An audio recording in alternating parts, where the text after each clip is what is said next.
It's news events like which I'm about to share with you that provide the ultimate reason why we should be holding on to gold and silver.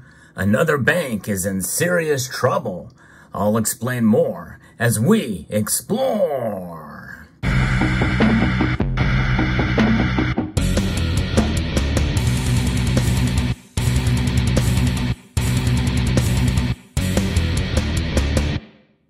I like to bring you the latest in the world of precious metals news, and this certainly is one of the reasons why we stack and hold on to gold and silver.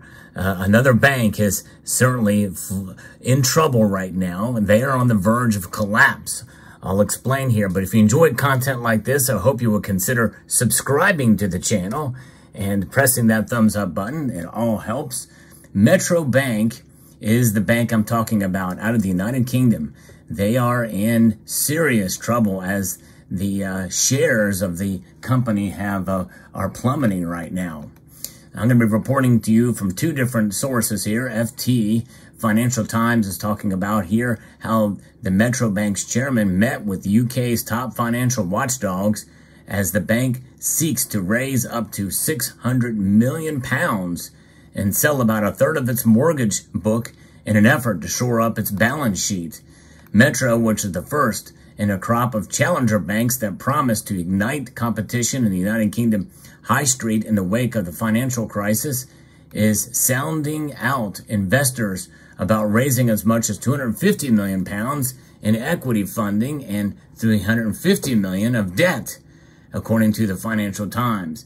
News of a capital raise whose equity component is close to 3 times Metro's market value is before the capital raising becoming public triggered a fall of 29% in the bank shares. So they're in serious trouble. I'm going to report to you from another story from Reuters that talks about it's plunging on talk of big fundraising to fix the finances now. Now the Metro Bank shares are down 26% on Thursday following reports it was exploring options to raise as much as £600 million. That's about $728 million, by the way, in debt and equity to bolster its finances. And this is the latest in a string of setbacks to befall the UK lender. And now we know there's trouble across the whole world. And this is another example of the global problem we see here, as this is happening in Britain. And the best-known challenger bank has lost 98% of their value since the company went public in 2016. Leaving its value at around £65 million as of Thursday's close. The bank reported having around £15.5 billion in customer deposits in June of this year. Now, think about that for a moment. 98% of its value since 2016. That's a financial institution, a pretty big one too, by the way.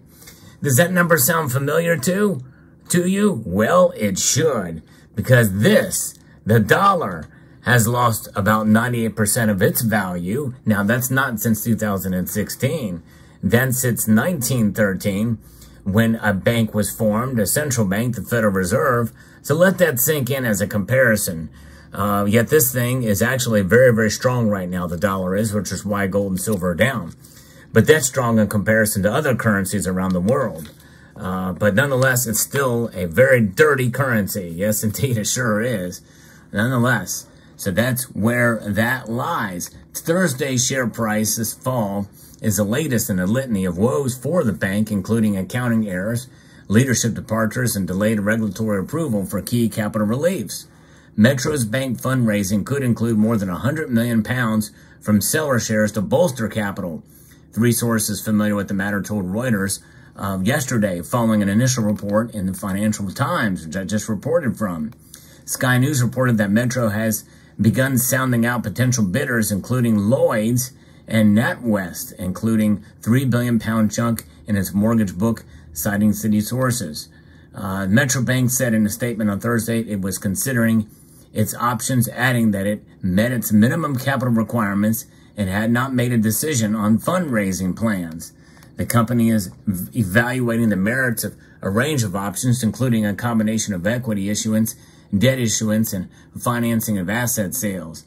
So they're scrambling right now. They're in trouble. They very well could, if this doesn't happen very quickly, they very well could see the fate that others have seen. Regulators in Britain have said the banking system is safe and stable following failures of U.S. lenders Silicon Valley Bank, First Republic Bank, Signature Bank, and Switzerland's Credit Suisse, which rocked financial markets earlier this year. Nevertheless, some analysts were downbeat about Metro Bank's long-term prospects, especially considering this has been happening for quite a while in this bank. So we'll see. It's definitely something that could get worse, because right now it's done nothing but get worse over the course of time. That we'll see how it plays out. It's remarkable to see how quickly things can have a direct impact and how it could, affect it over the course of time. Let's just pull in. Might as well be appropriate here and have a little bit of currency from the nation, the realm, the coin of the realm, or the bill of the realm here. We've got some gold and silver coins from the United Kingdom. Why not have a note here as well? So supporting a further capital raise for the struggling bank would be akin to throwing good money after bad, in our view, says Gary Greenwood, a banking analyst at Store Capital, said in a note, adding he believed the bank's issues were company-specific, including the regulatory capital relief days.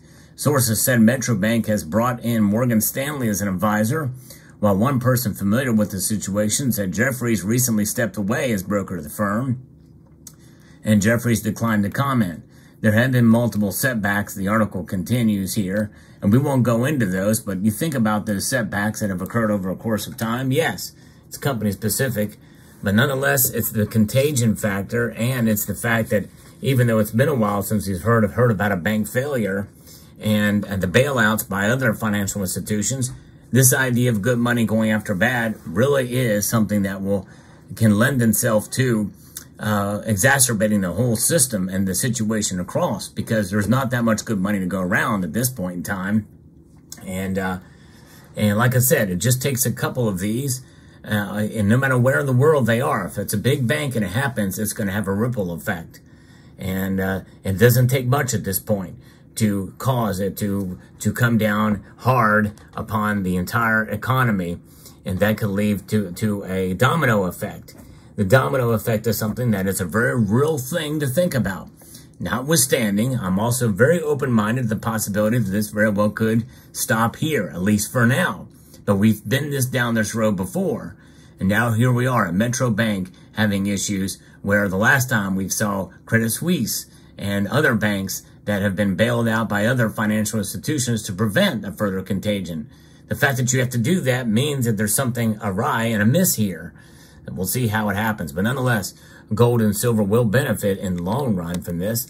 But in the end, gold and silver by themselves, because of their value, they will never, let me repeat that, gold and silver will never collapse because of what they are. They have been a form of sound money for thousands of years.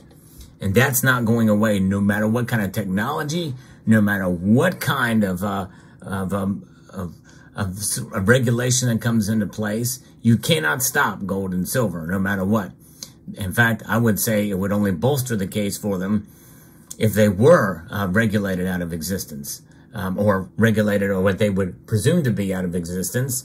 You think about it, it was illegal to own gold in the United States above a certain amount for a great number of years. Did that stop gold? No, it did not. It only bolstered the case for it to where the point in only a couple of decades later, South Africa created the world's first 1 ounce bullion coin. And that remained in existence, and that actually spurred a revolution of precious metals that began in the United States, spread through Canada, and in the United Kingdom, creating its own very nice bullion, gold and silver coins. And so there's what we're living at and going through today. And gold and silver cannot be stopped. The overall lesson here is be your own bank. And because you never know what could happen to the banks that you work with, where you have cash money, cash in your bank, whereas the ultimate form of protection and savings is gold and silver. Does that mean you should withdraw all of your money out of the banks? No, it doesn't. But I think it's a good idea to have some cash on hand just in case there's a bank failure.